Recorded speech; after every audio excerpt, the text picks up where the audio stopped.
Magandang hapon, narito po ang latest sa sports knockout win. Ito po ang sinisipat ni Manny Pacquiao na maging fitting ending sa umahabang salaysay ng rivalry nila ni Juan Manuel Marquez. Sa darating po na linggo ay magsasalo sa ring sa pambihirang ika-4 na pagkakataon, sina Pacman at Dinamita. Pero ayon kay Pacquiao, nais na niyang tuldukan ang lahat.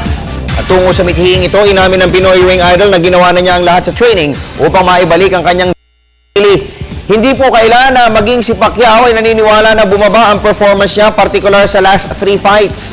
At dahil sa riwa pa niya ang pait ng controversial loss kay Timothy Bradley nitong Hunyo, mas lalong nagpupursigi ngayon si Pacman na magbanat ng buto. Samantala, knockout win rin ang pinagsisigawan ni Juan Manuel Marquez. Ayon sa slick fighting counterpuncher, wala siyang ibang pakay sa linggo kundi ang itala ang kanyang pinakasama-sama na tagumpay. Can see a chance to finish the fight. Why not? I mean, I'm not predicting the fight. I'm going to knock him out, but I will do my best and get back the aggressiveness that I had before when I was young. When I was 25, 26 years old, and I think I need that aggressiveness to make the fight easy. Bueno, yo creo que hemos visto y lo que ha pasado en las 3 peleas, he entrenado bastante fuerte, he entrenado y estoy enfocado en esta pelea. Es por eso que, bueno, es difícil noquear a Manny Pacquiao, pero no imposible, es un peleador bastante fuerte y me parece nos hemos ganar y ganar claro. Samantala, lipat tayo sa PBA sa panalo kontra crowd favorite Barangay Ginebra San Miguel noong isang gabi. Nananatiling buhay ang pag-asa ng Barako Bull Energy Cola na makanakaw ng slot sa playoffs ng PBA Philippine Cup.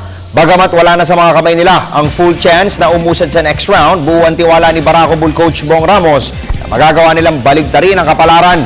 Aminado si Ramos na naging mabigat ang kanilang huling 4 na laro dahil ilang adjustments ang kanilang pinagdaanan.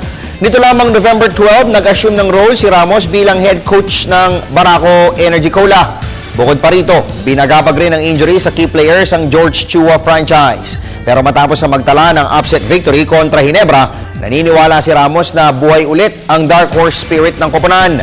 Bagamat kulang sila sa piyesa, handang lumaban at makipagsabayan sa mga mas healthy at mas malakas na koponan ang Barako Bull.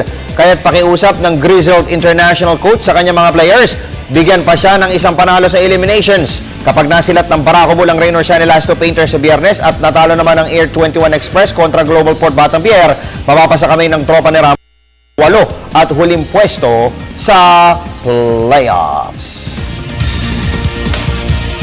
Sa iba pang balita, lubos po na ikinatutuwa naman ng mga kaalyado ni incumbent Philippine Olympic Committee President Jose Cojuangco Jr. ang naging paborableng resulta ng nakalipas na general elections.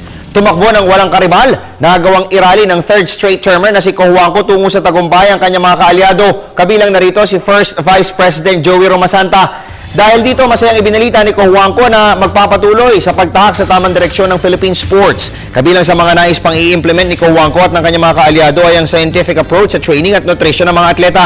Mas magiging proactive pa ang POC sa mga grassroots development program katulad ng magaganap ngayong linggo na Batang Pinoy Games sa Iloilo City.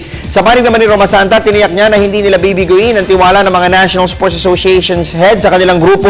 Kasabay nito, hiniling rin ni Romasanta ang pagkakaisang muli ng mga sports leaders na isang matibay na paraan sa pagtayo muli ng Philippine sports. At sumayin niyo po ang mga pinakasariwang balita sa daigdig ng palakasan. Marami pa kaming inihanda sa inyo mamayang alas 5 PTV Sports. Ako po ang inyong lingkod, Snow Badua.